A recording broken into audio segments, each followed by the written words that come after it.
अस्सलाम वालेकुम dear student, आज हमारा टॉपिक है स्ट्रेट लाइन की इक्वेशन फाइंड करते हैं और वो स्ट्रेट लाइन की इक्वेशन क्या रिप्रेजेंट करती है और वो फाइंड करने के कौन कौन से मेथड हैं हम लोग वो आज डिस्कस करेंगे। देखिए, सबसे पहले हम स्ट्रेट लाइन को रिप्रेजेंट करते हैं कि स्ट्रेट लाइन होती क्या है। फॉर एग्जांपल, मैंने यहाँ पर एक इक्वेशन लिखी और जैसे ही मैंने यहाँ पर एक इक्वेशन लिखी तो उसके साथ यहाँ पर एक ग्राफ के अंदर एक लाइन स्ट्रेट लाइन बनी हुई आ गई। ये स्ट्रेट लाइन कि ये जो इक्वेशन है ये समझ लें ऐसे ही जैसे हमारे नाम होते हैं। अब नाम का ये है कि जैसे फॉर एग्जांपल किसी का भी कोई नाम होता है वो किसी और का भी नाम होता है। अब कोई बंदा ऐसा नहीं है जो कह सके भाई मेरा जो नाम है वो दुनिया में किसी और का नहीं है, ऐसा नहीं। यहाँ तक के फादर के नाम भी मिलते हैं। तो यहाँ पर जो स्ट्रेट लाइन होगी कभी भी ऐसा नहीं होगा कि ये जो स्ट्रेट लाइन है ये किसी और स्ट्रेट लाइन की इक्वेशन अगर हम लिखें तो वो स्ट्रेट लाइन ऐसी ही आएगी। ऐसा कभी पॉसिबल नहीं है। यानी एक जो स्ट्रेट लाइन होती है जो ग्राफिकली नज़र आती है इसकी कोई ना कोई पहचान होती है और वो इसकी पहचान होती है ये equation x minus 3y plus 5 equal to 0। ये स्ट्रेट लाइन की इक्वेशन है, वो इसकी पहचान है। अब ऐसा पॉसिबल नहीं है कि ये स्ट्रेट लाइन का कोई और इक्वेशन लिखूं और वो दोबारा ऐसी ही स्ट्रेट लाइन आ जाए। ऐसा हो सकता है जैसे for example x minus 3y plus 7 equal to 0। जैसे ही मैंने इसमें कांस्टेंट में 2 ऐड कर दिया प्लस 7 किया तो एक ब्लू यहाँ पर लाइन और शो हो गई जो इसके पैरेलल है लेकिन वो इसके ऊपर है। ठीक है, क्योंकि प्लस 2 होने से थोड़ा डिस्टेंस इसका प्लस 2 ऊपर की तरफ चला गया। इसी तरह से अगर मैं इसके परपेंडिकुलर लाइन लगाना चाहूँ तो वो हो जाएगी 3x प्लस वाई और प्लस कांस्टेंट में आप कुछ भी लिख दें वो इसके ऊपर परपेंडिकुलर लाइन बन जाएगी। लेकिन आप देख रहे हैं तीनों लाइंस अलग अलग हैं, तीनों लाइंस की इक्वेशन भी अलग अलग है। इक्वेशन क्या है ऐसे समझ लें आप, उसके नाम की बात हो रही है तो नाम अलग होंगे, इक्वेशन अलग होगी। अगर नाम एक है तो उसका फिर वो इक्वेशन भी वही बनेगी तो फिर स्ट्रेट लाइन ऐसी ही बनेगी जैसे यहाँ पे नज़र आ रही है। तो ऐसा नहीं हो सकता कि स्ट्रेट लाइन भी हो और उसकी वही इक्वेशन दोबारा ऐसे बनी हुई आ जाए। ठीक है, पहले तो आप ये बात समझ लें। फिर दूसरी बात आप ये समझ लें कि ये जो स्ट्रेट लाइन है इस स्ट्रेट लाइन के कुछ पॉइंट होते हैं। जैसे फॉर एग्जांपल यहाँ पर ये एक्स इंटरसेप्ट है। जब कोई लाइन एक्स एक्सिस को कट करती है किसी भी पॉइंट के ऊपर तो वो एक्स इंटरसेप्ट होता है। ये एक्स इंटरसेप्ट क्या होता है, ओरिजिन से इसका डिस्टेंस होता है। यानी ज़ीरो से यहाँ पर जो डिस्टेंस आ रहा है वो आ रहा है -5। इसी तरह से वाई इंटरसेप्ट का मतलब क्या होता है, ये ज़ीरो से यानी ओरिजिन से ये ऊपर तक का डिस्टेंस, ये +2 का डिस्टेंस है, ये है वाई इंटरसेप्ट। इस तरह से इस वाई इंटरसेप्ट को आप ये भी लिख सकते हैं 0,2 और एक्स इंटरसेप्ट को आप लिख सकते हैं -5,0 क्योंकि ये पॉइंट -5 है और वाई की वैल्यू इस वक्त 0 है और यहाँ पर एक्स की वैल्यू जो है वो 0 है और वाई की वैल्यू 1 पॉइंट समथिंग, जैसे 2 से थोड़ा सा नीचे की तरफ है। अब इस लाइन का कोई ना कोई स्लोप होगा। अब हमें जो क्वेश्चन के अंदर रिक्वायरमेंट्स होंगी हम उस रिक्वायरमेंट के हिसाब से इस क्वेश्चन को सॉल्व कर रहे होंगे। अब यहाँ पे हम लोग इक्वेशन फाइंड करना सीखते हैं। Equation of the straight line passing through point and having slope. अब देखो, अगर हमारे पास एक पॉइंट गिवन है किसी इक्वेशन का और उसका स्लोप गिवन है तो हम लोग उसको किस तरह से फाइंड करेंगे। तो यहाँ पर हम देख लेते हैं कि यूजिंग पॉइंट स्लोप फॉर्म, इसको कहते हैं पॉइंट स्लोप फॉर्म। यानी अगर एक लाइन है उसकी हमारे पास एक पॉइंट गिवन है यानी p(x1/1) और उसका हमें स्लोप पता है तो हम लोग इक्वेशन उसकी निकाल सकते हैं। कैसे निकालेंगे, हमारे पास फार्मूला क्या है, क्वेश्चन लिखा हुआ है find equation if slope of the line is 3 and passing through -2 and 7। हम लोग इसमें देखें, सबसे पहले हमें क्या गिवन है कि हमें सॉल्यूशन के अंदर स्लोप गिवन है। स्लोप को हम लोग शो करते हैं m से, यानी स्लोप इसका हो गया 3 और पॉइंट आपके पास गिवन है x1y1 -2 एंड 7 और -2 और 7 यहाँ पर आपके पास आ जाएगा पॉइंट। तो फार्मूला लगाएंगे, formula y - y1 = mx - x1। अब देखिए y - y1 की वैल्यू थी 7 और m की वैल्यू 3 थी, यानी y और x को आपने वैसे ही रखना है। अब बहुत सारे जो बच्चे हैं वो मिस्टेक ये कर रहे होते हैं, y और x की वैल्यूज़ भी कुछ ना कुछ पुट कर रहे होते हैं। देखिए इक्वेशन है ना, तो इक्वेशन में x होगा या y होगा या दोनों होंगे। ऐसा भी हो सकता है कभी किसी इक्वेशन में x होगा, कभी किसी इक्वेशन में सिर्फ y होगा और कभी किसी इक्वेशन में दोनों होंगे, ठीक है। तो वो x और y क्या रिप्रेजेंट करते हैं हम उसके ऊपर भी इंशाल्लाह वीडियो बना लेंगे। अब दूसरी बात ये कि जब आप इसको मल्टीप्लाई सिंपल करेंगे y minus 7 equal to 3x और 3 2 ज़ा 6, और तो ये हो जाएगा बेटा 3x माइनस वाई, क्योंकि इक्वेशन लिखने का तरीका ये है x के कोफिशिएंट आपने पॉजिटिव रखना होता है, y नेगेटिव हो या पॉजिटिव हो इससे फ़र्क नहीं पड़ता, और फिर आप कांस्टेंट लिखते हैं। तो ये रिक्वायर्ड इक्वेशन है जो हमारा फर्स्ट टाइप थी इक्वेशन की, ऐसी इक्वेशन जिसके अंदर हमारे पास स्लोप गिवन था और एक पॉइंट गिवन था।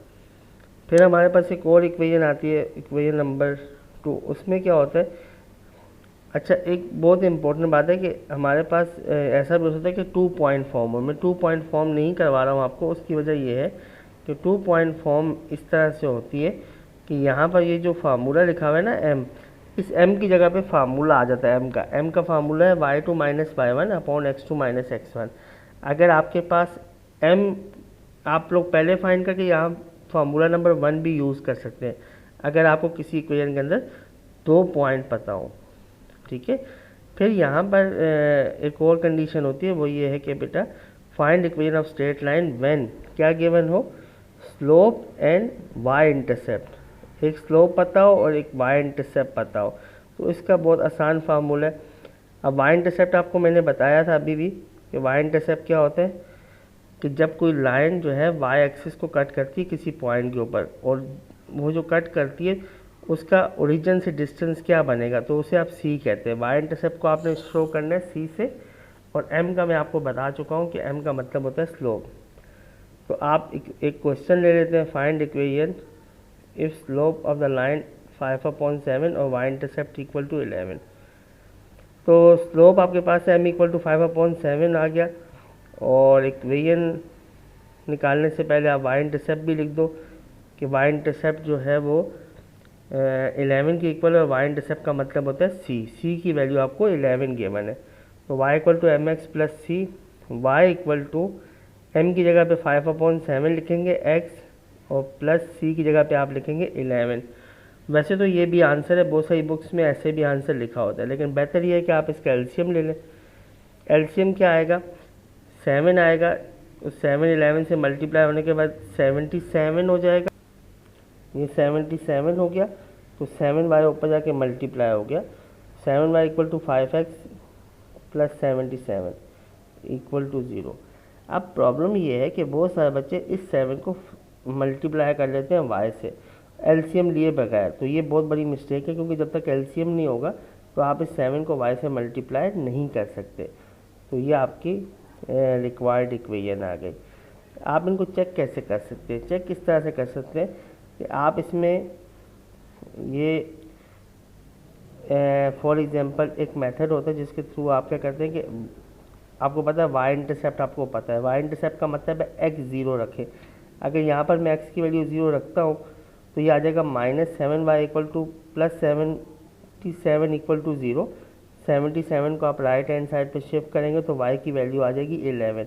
तो यहाँ से पता चल जाएगा, तो y का मतलब 11 आने का मतलब है कि y इंटरसेप्ट जो है वो 11 आ गया है। नेक्स्ट स्टेप क्या है हमारे पास, नेक्स्ट क्वेश्चन है equation of the straight line when x intercept और y इंटरसेप्ट गिवन होता है। यानी आपके पास x इंटरसेप्ट का मतलब ओरिजिन से लेके x एक्सिस का जो कट करने की इक्वेशन जब कट करती है तो उसके डिस्टेंस को हम कहते हैं a, और y इंटरसेप्ट को b कहते हैं। अब बच्चे बहुत सारे कंफ्यूज हो जाते हैं कि सर थोड़ी देर पहले तो आपने कहा था y इंटरसेप्ट c के इक्वल है, और इस फार्मूले में आप कह रहे हैं y इंटरसेप्ट b के इक्वल है। मसला ये है कि बेटा जिस तरह हमारे नाम होते हैं तो हमें डिफरेंट जगहों पे डिफरेंट नामों से बुलाया जाता है। घर में प्यार से किसी और नाम से, और स्कूल में कॉलेज में हम किसी और नाम से हमें बुलाते हैं। तो अब हमारे जो नाम हैं वो डिफरेंट होते हैं, लेकिन हमारी जो पहचान है वो क्या है वो आपने देखना है। इसी तरह से यहाँ पर क्या आपने देखना होगा कि यहाँ पर ए की जगह पे अगर आप एक्स इंटरसेप्ट लिखेंगे और बी की जगह पे आप वाई इंटरसेप्ट लिखेंगे। अगर आप उस फार्मूले में जो y equal to M X plus B है सॉरी सी है, तो उसको अगर आप बी लिख दें तब भी फ़र्क नहीं पड़ता, लेकिन जो फार्मूला बनाने वाला है, ड्राइव करने वाला है, उसने वहाँ पर उसको सी लिखा है और रिप्रेजेंट किया उसको वाई इंटरसेप्ट के साथ। अब देखें, using two intercept form x upon A plus Y upon B equal to 1। अब यहाँ पे इक्वेशन एक ले लेते हैं, क्वेश्चन ले लेते हैं। If the line passing through the x intercept 5 और y intercept equal to -7, then find its equation. देखो, x इंटरसेप्ट का मतलब होता है a की वैल्यू 5 और y इंटरसेप्ट का मतलब होता है बेटा b, और b की वैल्यू आपके पास आ गई -7, इंटरसेप्ट की वैल्यू आ गई बेटा -7। अब आप इसमें इक्वेशन क्या है, x upon A plus Y upon B equal to 1। अब इसमें आपने क्या करना होगा, इसमें आपको x अपॉन ए की वैल्यू 5 और b की वैल्यू -7 पुट किया। अब ये माइनस है, इसे आप क्या करेंगे, मल्टीप्लाई कर देंगे प्लस के साथ, और देन आप इसका एलसीएम ले लेंगे। 5 और 7 का एलसीएम होगा 35, देन आप 7x minus 5y equal to next step में 35 हो जाएगा। तो 35 ऊपर जाकर मल्टीप्लाई होगा, फिर आप उसे लेफ्ट हैंड साइड पर लाकर माइनस कर देंगे। ठीक है बेटा। अब इसमें आप इसको वेरीफाई करने के लिए वही करेंगे कि एक्स इंटरसेप्ट के लिए आप y0 पुट कर लेंगे, तो आपका वही आंसर आ जाएगा। y इंटरसेप्ट के लिए आप x0 पुट कर लेंगे। इसके बाद एक लास्ट टाइप है जो आपको करवा देता हूँ, उसमें ये है परपेंडिकुलर और नॉर्मल फॉर्म।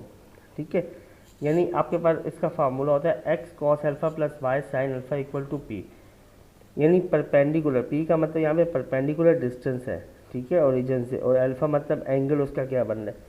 तो एक क्वेश्चन हमने सिंपल सा ले लिया जिसमें p की वैल्यू √3 ले ली और अल्फ़ा की वैल्यू 60 ले ली। एक बात याद रखना कि काफ़ी टाइम ऐसा भी होता है कि डिस्टेंस जो है वो नेगेटिव दिखा देते हैं, तो आप याद रखना आपके पास जो डिस्टेंस है वो हमेशा पॉजिटिव होना चाहिए, डिस्टेंस कभी नेगेटिव नहीं होगा, परपेंडिकुलर डिस्टेंस।